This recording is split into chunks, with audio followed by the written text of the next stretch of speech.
ತುಂಬಾ ಕಡಿಮೆ ಸಮಯದಲ್ಲಿ ಒಣಕೊಬ್ಬರಿನ ಉಪಯೋಗಿಸ್ಕೊಂಡು ರುಚಿಯಾದ ಒಂದು ಒಳ್ಳೆ ಬರ್ಫಿ ರೆಸಿಪಿನ ತೋರಿಸ್ಕೊಡ್ತಾ ಇದ್ದೀನಿ. ಮಕ್ಕಳಿಗೆ ಸ್ನ್ಯಾಕ್ಸ್ ಬಾಕ್ಸ್ಗೆ ಆಗಲಿ ಅಥವಾ ಏನಾದರೂ ಸ್ವೀಟ್ ತಿನ್ನಬೇಕು ಅಂತಂದಾಗ ತುಂಬಾ ಕ್ವಿಕ್ಕಾಗಿ ಕಡಿಮೆ ಸಮಯದಲ್ಲಿ ಈ ಸ್ವೀಟ್ ರೆಸಿಪಿನ ಮಾಡ್ಕೊಳ್ಬೋದು. ಹಾಗೆ ಇದು ಮಾಡ್ಕೊಳ್ಳೋದಕ್ಕೆ ನಮಗೆ ಕೇವಲ ಒಂದು 3 ಪದಾರ್ಥ ಇದ್ದರೆ ಸಾಕು, ತುಂಬಾ ಈಸಿಯಾಗಿ ಈ ರೆಸಿಪಿನ ಮಾಡ್ಬೋದು. ಸೊ ಮೊದಲನೇದಾಗಿ ಒಣಕೊಬ್ಬರಿನ ಈ ರೀತಿ ಕಟ್ ಮಾಡಿಕೊಂಡು ಮೆಜರ್ ಮಾಡ್ಕೊಳ್ಳಿ.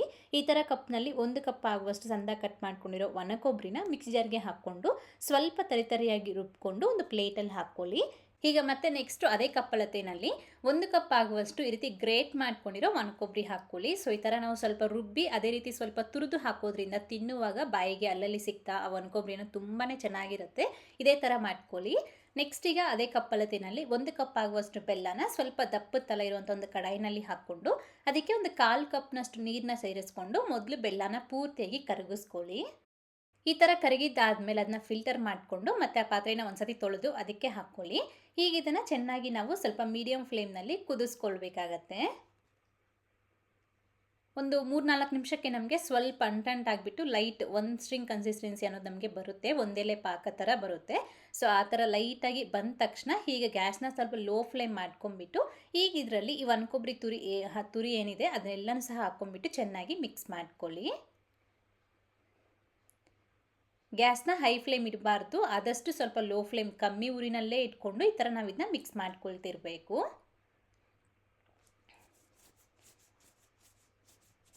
ಒಂದು 2-3 ನಿಮಿಷ ನಾವು ಇದನ್ನು ಇದೇ ರೀತಿ ಮಿಕ್ಸ್ ಮಾಡ್ಕೊಳ್ತಾ ಇದ್ರೇ ಇದು ನಮಗೆ ಕಡಾಯಿನ ಬಿಡ್ತಾ ಬರುತ್ತೆ. ಸೊ ಈ ಥರ ಎಲ್ಲ ಬಿಡ್ತಾ ಬಂದು ಒಂದು ಕಡೆಗೆ ಬರುತ್ತೆ.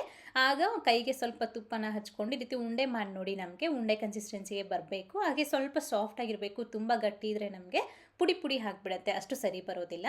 ಸೊ ಈ ಥರ ಮೀಡಿಯಮ್ ಆಗಿ ಸಾಫ್ಟ್ ಇರಬೇಕು, ಅಷ್ಟು ಮಾತ್ರ ಮಾಡಿಕೊಂಡು ಗ್ಯಾಸ್ ಆಫ್ ಮಾಡ್ಕೊಂಬಿಟ್ಟು ಇಮಿಡಿಯೇಟಾಗಿ ಈ ರೀತಿ ಸ್ವಲ್ಪ ತುಪ್ಪ ಹಚ್ಚಿ ಇಟ್ಕೊಂಡಿರೋ ಒಂದು ಟ್ರೇಗೆ ಹಾಕ್ಕೊಳ್ಬೇಕು ಅಥವಾ ಬಟರ್ ಪೇಪರ್ ಮೇಲೆ ತುಪ್ಪನ ಹಚ್ಕೊಂಡು ಈ ರೀತಿ ನಾವು ಇದನ್ನ ಹಾಕ್ಕೋಬೇಕಾಗತ್ತೆ. ಹಾಕ್ಕೊಂಡು ಈ ರೀತಿ ಫ್ಲ್ಯಾಟಾಗಿ ನೀಟಾಗಿ ಲೆವೆಲ್ ಆಗಿ ನಾವು ಇದನ್ನ ಸ್ಪ್ರೆಡ್ ಮಾಡ್ಕೊಳ್ಬೇಕು.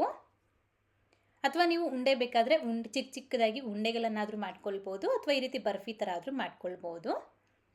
ಈ ಥರ ಈ ಟ್ರೇಗೆ ಹಾಕ್ಕೊಂಬಿಟ್ಟು ಜಸ್ಟ್ ಒಂದು ಸ್ವಲ್ಪ ಹೊತ್ತು ಅದನ್ನ ಹಾಗೆ ಬಿಟ್ಬಿಡಿ. ಆನಂತರ ಇದನ್ನು ನಿಮ್ಗೆ ಯಾವ ಸೈಜ್ಗೆ ಬೇಕೋ ಆ ಸೈಜ್ಗೆ ಜಸ್ಟ್ ಮಾರ್ಕ್ ಮಾಡಿ ಎತ್ತಿಟ್ಕೊಳ್ಬೇಕು. ಸೊ ನೆಕ್ಸ್ಟ್ ನಾವು ಆರಿದ್ಮೇಲೆ ಪೀಸಸ್ ಮಾಡ್ಕೊಳ್ಳೋದಕ್ಕೆ ಚೆನ್ನಾಗಿರುತ್ತೆ. ಅದು ಸ್ವಲ್ಪ ಬಿಸಿ ಇರುವಾಗೇ ಈ ರೀತಿ ನಾವು ಮಾರ್ಕ್ ಮಾಡಿಕೊಂಡ್ರೆ ಈಸಿ ಆಗುತ್ತೆ.